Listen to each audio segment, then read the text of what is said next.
bem-vindos ao sétimo vídeo de uma série de vídeos dedicados a equações diferenciais do segundo grau e o que é que elas têm a ver com sistemas de amortecimento. Vamos fazer aqui uma breve recapitulação daquilo que concluímos no vídeo número 6, no vídeo anterior. Nesse vídeo nós vimos que se nós tivermos uma equação diferencial de segundo grau, temos aqui a sua equação característica, e se eventualmente ao resolvermos a equação característica encontrarmos um discriminante menor que zero, nós vamos obter soluções complexas para a equação característica. E se isso acontecer, existe uma manipulação matemática que foi mostrada durante o vídeo 6 e que nos permite simplificar uma série de coisas, concluindo que a equação do movimento do amortecedor será dada por yt igual a uma constante, vezes E levantada αt, a multiplicar pelo cosseno de ômega t. Neste vídeo agora, vídeo número 7, eu vou explicar o que é que faz este alfa, o que é que faz este ômega, como é que estas duas coisas se interligam e ainda mais umas coisinhas. A oscilação. Enquanto que nos outros dois sistemas, que nós vimos nos vídeos do 1 até ao 5, nesses sistemas, a partícula ou o que for que está a ser amortecido, ele sofre uma desaceleração, para e depois lentamente regressa ao ponto de equilíbrio do amortecedor. Aqui não. Neste sistema, que se chama sistema subamortecido, em vez de haver apenas uma desaceleração, ele desacelera, para, volta para trás, mas volta para trás com energia suficiente para passar outra vez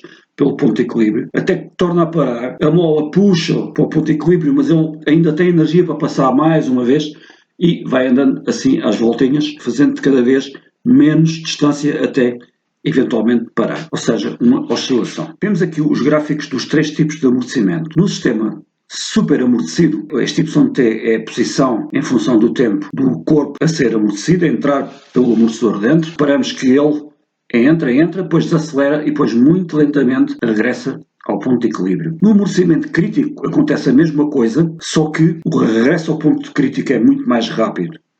É o sistema ideal. Por exemplo, se quisermos uma porta de um hospital, uma porta de uma câmara frigorífica, queremos que ela feche o mais depressa possível, mas se no entanto depois ficar a oscilar. Este é o caso ideal. E temos o caso que estamos a abordar agora, que é o sistema subamortecido. O corpo embate no amortecedor, desacelera, e depois a mola puxa para trás, mas ele ainda tem energia para passar pelo ponto de equilíbrio outra vez, e a mola torna a puxar para trás e ele torna a passar e vai passando, fazendo ciclos até eventualmente parar. Luta de titãs. Vai haver aqui uma luta entre duas componentes da equação do movimento. Esta parte aqui, a exponencial, esta é a parte que quer travar a oscilação. Ela quer acabar com o movimento. E como este alfa que está aqui no expoente, como este é sempre negativo, este exponencial tende para zero com o passar do tempo. Portanto, este fator vai ficando cada vez mais perto de zero, o que depois, quando multiplica pelo cosseno, faz com que o resultado seja cada vez menor. Eu estou aqui a dizer que este alfa é sempre negativo. Vocês podem ter as vossas dúvidas. Eu vou mostrar porque é que o alfa é sempre negativo. Se vocês forem ver o vídeo anterior, há uma parte em que eu digo que este alfa é menos b sobre 2a. De onde é que vêm estes b's e estes a's? Vem da resolução da equação característica, ok? Eu disse que a parte imaginária da solução, que é raiz de b ao quadrado menos 4ac sobre 2a, íamos chamar ômega i. Agora vocês vejam, este menos b sobre 2a, que vem da equação característica, estão relacionados com a equação diferencial original, que deu origem à equação característica, da seguinte forma. Este b, curiosamente, corresponde ao b, que é a constante de viscosidade. É a mesma letra, é apenas uma coincidência, está bem? E a constante de viscosidade é positiva, portanto, este menos b aqui vai ser sempre negativo. E a que é que corresponde o a da equação característica? Este a corresponde à massa da equação diferencial, que é sempre positiva. Negativo sobre positivo, o alfa vai ser sempre negativo. Eu já mencionei no vídeo 1 que partes reais serem negativas é aquilo que nós queremos em engenharia, não é? Corresponde a sistemas estáveis,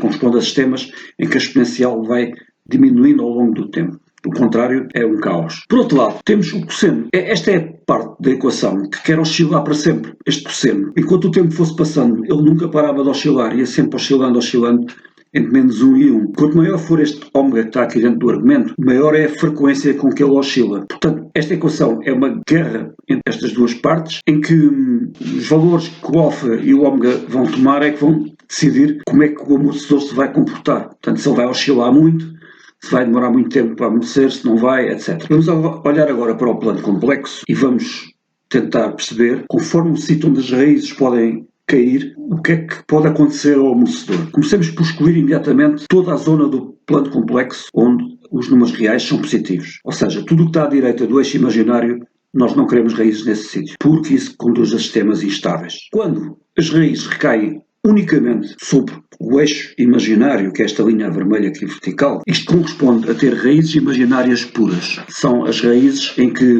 o B é zero.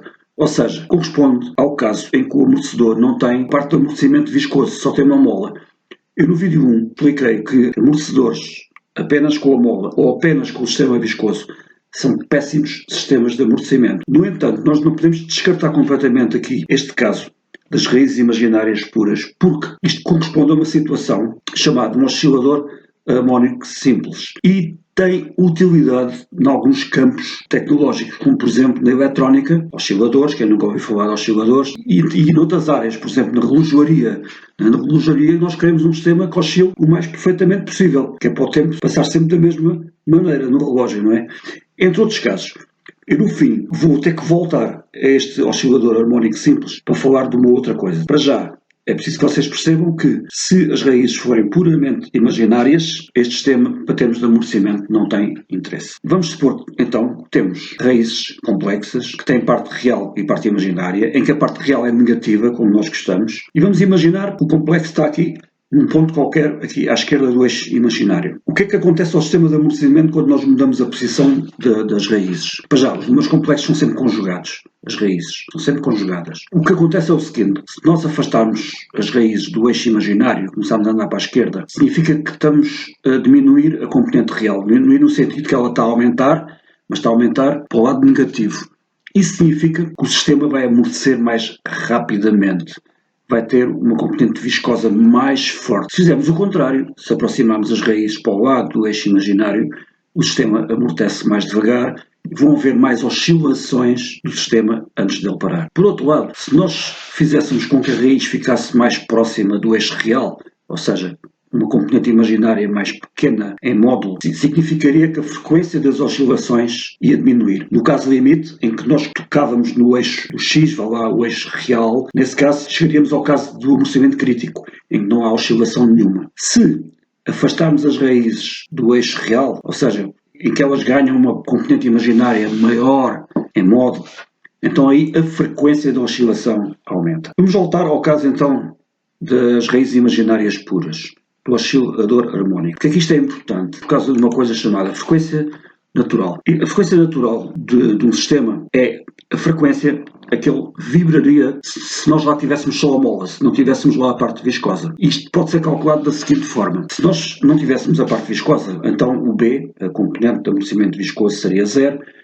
e a equação diferencial resumir-se-ia a isto. A equação característica seria isto, R ao quadrado mais K sobre M igual a zero, e quando nós resolvêssemos, ia aparecer aqui este número imaginário afetado por raiz de K sobre M. Isto é a frequência natural do sistema, digamos. Isto é importante. É importante, por exemplo, no caso do edifício, um arranha-céus. Um arranha-céus pode ser encarado como uma mola gigante. Se for afetado por um sismo, e se o sismo tiver a mesma frequência da frequência natural do edifício, isso é péssimo. E o edifício vai entrar numa oscilação descontrolada, vai ultrapassar a capacidade estrutural do mesmo e vai haver problema, não é? Antes de terminarmos, vou mostrar que existe uma outra maneira de calcular esta frequência natural, que é obtendo o módulo da raiz da equação do movimento. Nós temos a equação do movimento, tem aquelas duas raízes, não é? Complexas. Se nós pegarmos numa e calcularmos o módulo do complexo, que é a distância que vai desde a origem do plano até ao ponto que o complexo ocupa no plano,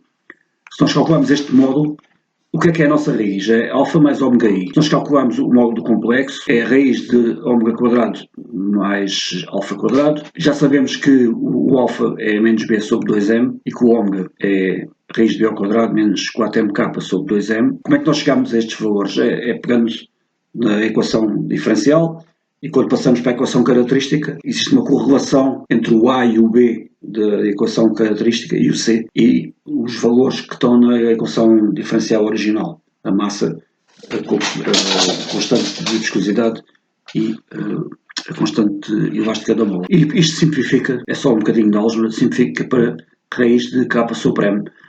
Neste caso nem aparece aqui a unidade imaginária atrás. A unidade da frequência natural podia-se pensar que seria em hertz, mas mais corretamente é dada em radianos por segundo, por causa daqueles cossenos que aparecem na equação do movimento. No próximo vídeo eu vou resolver um problema dentro do campo dos amortecimentos, dentro dos subamortecimentos. Em princípio vai ser o último vídeo sobre esta matéria. Até lá, fiquem bem.